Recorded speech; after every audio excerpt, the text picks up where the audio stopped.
సార్లు అయ్యారు. ఆల్రెడీ ఆయన ముఖ్యమంత్రిగా రేపు పొద్దున్న లోకేష్ వస్తున్నప్పుడు అప్పుడు బాబు గారు ఆటోమేటిక్గా ఏది కేంద్ర రాజకీయాలకు లేకపోతే గౌరవ దీని కింద ఉండొచ్చు కదా. పార్టీ గౌరవ అధ్యక్షుడే అంతే కదా, పార్టీ గౌరవ అధ్యక్షుడు లేకపోతే కనుక కేంద్ర మంత్రిగా ఏమైనా పంపిస్తారేమో తెలియదు కదా. అదే అదే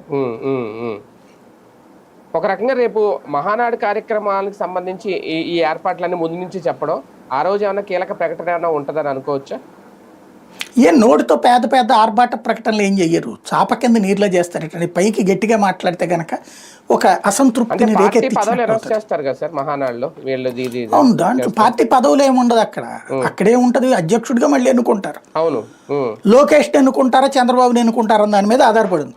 లోకేష్ అధ్యక్షుడిగా ఎన్నుకున్నారనుకోండి, ముఖ్యమంత్రి పదవికి ఈసారి ఆయన లేనట్టు పోటీలోకి, బాబు గారు లేనట్టు. అలా కాకుండా లోకేష్ అవునా బాబు గారే కంటిన్యూ అవుతారని అప్పుడు. అలా కాకుండా ముఖ్యమంత్రిగా అదే అధ్యక్షుడిగా చంద్రబాబుని ఎన్నుకున్నారనుకోండి, ముఖ్యమంత్రిగా రేపు పొద్దున ఈయన ఏమైనా పెట్టుకుంటారా లోకేష్ని? నాకున్న అనుమానం అయితే అది పవన్ కళ్యాణ్ ఒప్పుకోవడం మీద ఆధారపడి ఉంది అంతే. అంతే అంతే తప్ప ఈయనకి వర్కింగ్ ప్రెసిడెంట్ ఇచ్చి ఈయన సీఎంగా ప్రకటించడం ఇలాంటివి ఏమి ఉండవు. మేబీ కాదు అనుకున్నప్పుడు వర్కింగ్ ప్రెసిడెంట్గా పెట్టచ్చు.